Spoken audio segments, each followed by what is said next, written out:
You mentioned fertility. I've never heard the benefits of red light for fertility. Well, so I actually have been recently doing some like research around this for my own purposes and kind of like understanding hormonal balance.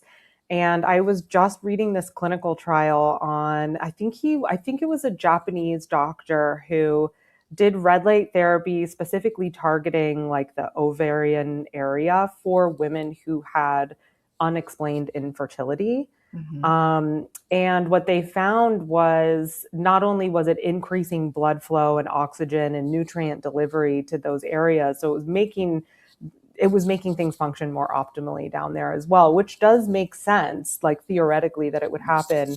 But he had some real concrete clinical data around that.